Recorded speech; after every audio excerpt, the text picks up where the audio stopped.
and Cedar Springs Baptist Church across the street, 1847. Am I right? They were there too. 1847. Now, was the original location there, where the church is now? Where was it? It was at the meeting house branch, right 2 miles up the road. This church here was established here in 1902. Land given by Albert Caps. Okay. The oldest church in the Green River community is further down Green River Road that way, and it's Green River Baptist Church, and I had that somewhere, I'm thinking it was 1837, does that sound right? Yeah. Somewhere around 1837 was Green River Baptist Church. Leon's familiar with that too, because didn't the Pace family give the land for that church, Leon? Where the building's at now, yes. Well, where was the It's original? not always been in that location. Where was the original one? They was 2 locations before that, I've heard of that. One of them was across the road for that year to it, and the other one I'm not sure about, it's further away. So when we came out Cabin Creek Road, if you would turn left on Green River Road, you would go down there and the church would be down on the right, okay? If anybody ever wants to go down that way. Now, Theron, I want to talk about the church for a minute. Which day is it each month you have the Shape Neck singing? Fourth Sunday of each month. Fourth Sunday of each month. Is it at night? Yeah. What time? 7 o'clock, except for December, and we don't have it for about some Christmas programs and things like that. Okay, Chris Berg is an expert on Shape Neck singing. He and you need to get together. Well, I don't know about expert, but I do do it. All right. And so if any of you want to hear the old-timey Shape Note singing, this is the place to do it. And I already told you about the homecomings. Is that the second Sunday in July? First Sunday. First Sunday in July. First Sunday in July. You got to come down here for the homecoming. It is fantastic. We always eat up under the shade trees unless rain's forecast or something like that. And if we do, we have it in here. And at 2 o'clock is the Shape Note singing, right? So you can also come in and hear it.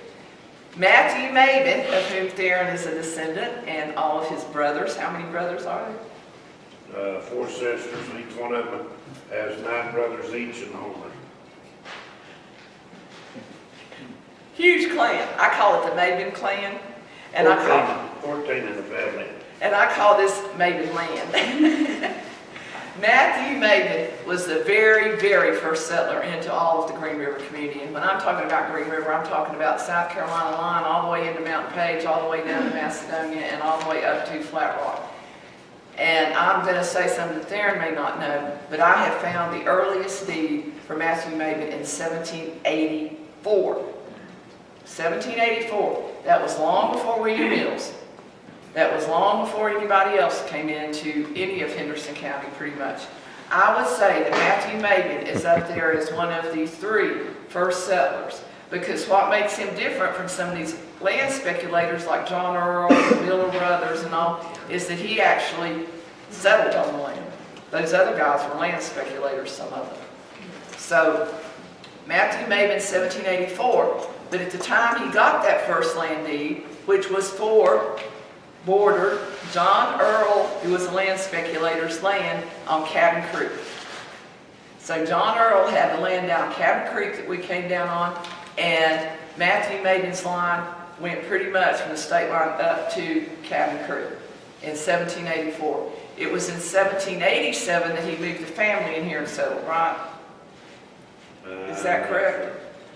Somewhere in that neighborhood. He didn't immediately move. He started buying land first, and then I think it was around 1787 that the family saying that he moved into this area.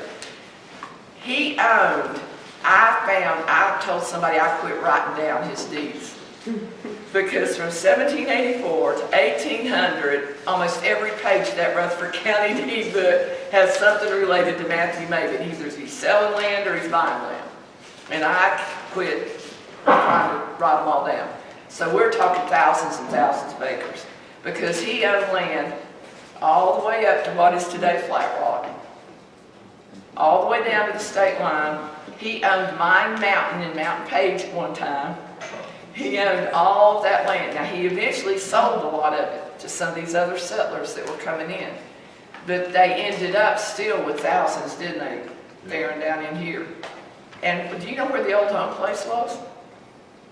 Yeah, it was, about a mile up the road, up there on, what's now, so Benningfield's property. Where the cemetery is. Yeah, Okay, now if you follow, we're not going to go up there today, but if you follow this road, go out of the church and go left, go up the road, Henderson County has a historical cemetery sign there where the Maiden Cemetery is on the left side of the road. It's in the middle of a field nursery. And it's very hard to maintain. Darren's a little bit older than me. So it's really hard to get out there when you're getting up in years, some of you know this, and getting out there and maintaining these cemeteries that are full of briars and brambles. A Girl Scout troop from Fletcher came in and did a really nice job of cleaning it out a couple of years ago. They put in a bench, didn't they, and all kinds of little things.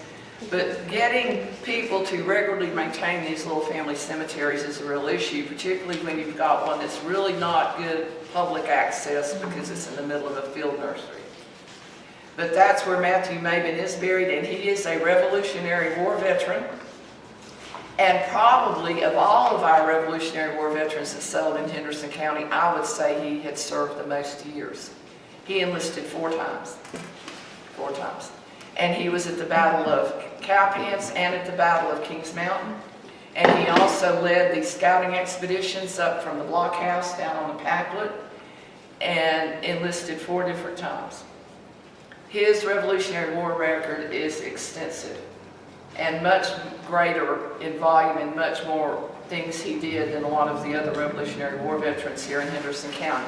And what's really amazing to me, and I've said this over and over in every class I teach, is how you don't even see his name in a single history book on Henderson County. Not in Fitzsimmons, not in Lenore Ray, not in the partial history of Henderson County, not in any of them. Am I right, Leon? You're right.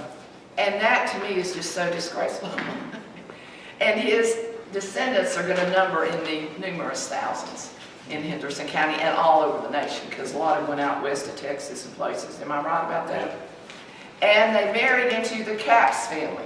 So one of your ancestors, William Capps, also? right.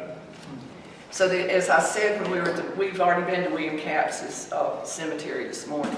So that was the other Revolutionary War veteran married into, a lot of those descendants married into the Mabin family and a lot of these other families here in the Green River community, because they were all Green River folks. There is a Capps cemetery up the road on the right. Now, if you go to the website, hendersonheritage.com, under Green River, under Historic Cemeteries Green River, you can read about all these families under these historic cemeteries. The Capps cemetery is almost impossible to get to. I'm not going to do it again. It's a very steep climb, and you can read about it on the website. That's Aaron Capps buried there, correct? Is he your ancestor? Yes. Aaron, that's what I thought.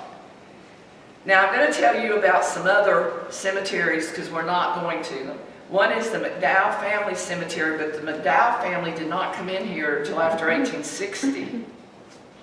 But this church, Cedar Springs, is maintaining and using that cemetery. Now, are you actively using the cemetery?